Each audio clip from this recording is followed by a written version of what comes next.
Madam President. The senator from Texas is recognized. Madam President, my colleagues, the first order of business for the 116th Congress is to finish the business of the 115th Congress, just concluded. As we all know, one of the most important responsibilities of Congress is to fund the vital services provided by our government, and in so doing, provide paychecks to the hard-working public servants who keep the cogs of government turning. And while, as a distinguished senator from Vermont recognized, we were successful in a bipartisan way to pass 75% of those funding bills, we know that the remaining 25% is being held hostage over the issue of border security. That equates to hundreds of thousands of federal workers and their families that don't know how or if they can make their rent this month, or buy groceries, or keep the lights on. They simply don't know when that next paycheck will be deposited in their bank account, or how long this standoff will last. That's unfair, and it's unacceptable collateral damage. It is our collective responsibility to fund the remaining 7 departments and agencies, and to do so soon. But unfortunately, over the holidays, not much progress seems to have been made. Really what it amounts to is a debate over semantics. Is it a fence? Is it a wall? Is it border security? What is it? But the semantic debate has led us to a partial government shutdown now 13 days in without a clear end in sight. And we know Washington, D.C., where the blame game is a world-class sport, that everybody is on the battlefield pointing fingers of blame any way they can. Now later, the House Democrats will consider a wholly unserious proposal that funds the remaining portions of government without a significant investment in border security. I believe that's a non-starter. They know it, and we know it. The president won't sign it, and so the majority leader has said it will not be considered here in the Senate. My constituents, as well as the presiding officer's constituents in Maine and Americans living in Tennessee, they're not interested in show votes. They want real border security, something that our Democratic colleagues used to support and have voted for time and time again. But the debate has somehow shifted from how do we solve this problem to who's going to win. No longer is it a search for solutions.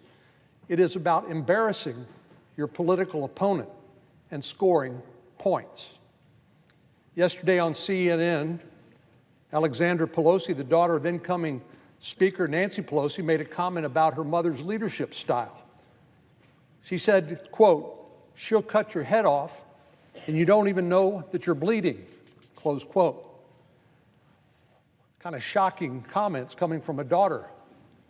It's not something I necessarily would consider a compliment. But the left appears to believe that it is a commendable trait, and they're eager to hand her the Speaker's gavel. It seems a desire to cultivate a reputation for ruthlessness, win at all costs, has replaced an appetite to actually get things done. Rather than working with those with whom we occasionally disagree, members are resorting to guerrilla warfare, almost literally the law of the jungle. This practice is not only unproductive, it prevents us from securing the border and getting those workers impacted by this partial shutdown back to work. Of course, we know what it's going to take. It's going to take a negotiated agreement between the parties, between the houses of Congress and the president. It's a challenging task, but it is not impossible. In fact, we have done it often. My friends, contrary to what you've seen in the news or may read on social media, bipartisanship is not an antiquated or quaint idea. And you don't have to look very far back to see how we have been able to make bipartisanship work for the benefit of the American people. The 115th Congress was marked by major bipartisan accomplishments. Just 2 weeks ago, the president signed legislation to overhaul our criminal justice system. This bill was a result of a lot of hard work and tough negotiations between Democrats and Republicans on both ends of the Capitol as well as the leadership at the White House. Bipartisan work also has allowed us to pass bills to tackle the substance abuse epidemic in this country, which claimed more than 70,000 lives last year alone. It's allowed us to fight human trafficking together and to reduce gun violence and other violent crime. Together, we've supported America's military and delivered real reforms to veterans' benefits and provided a pay raise to our troops. We reauthorized the Federal Aviation Administration, modernizing airport security for the air traveling public. We eliminated the gag clause to ensure drug price transparency. And those are just a few of the things we have done together in a bipartisan way. Working with those you disagree with isn't something to be ashamed of. It's actually how we turn good ideas into good laws, and in so doing, govern. I'm glad to see him on the floor because I was going to mention the great example from our friend from Tennessee, Senator Alexander, who wrote an op-ed in the Washington Post today about the importance of finding common ground, and he gave an object lesson of how working together on very potentially polarizing legislation can be accomplished in a way that produces a result from which the American people benefit. And of course, that were the lessons that he said he learned from negotiating with President Obama while working on the Every Student Succeeds Act. He wrote, "Why, as a Republican, did I agree to a Democratic president's request with which I did not concur? Because I've read the Constitution," he said, "and I understand that if the president doesn't sign legislation, it does not become law."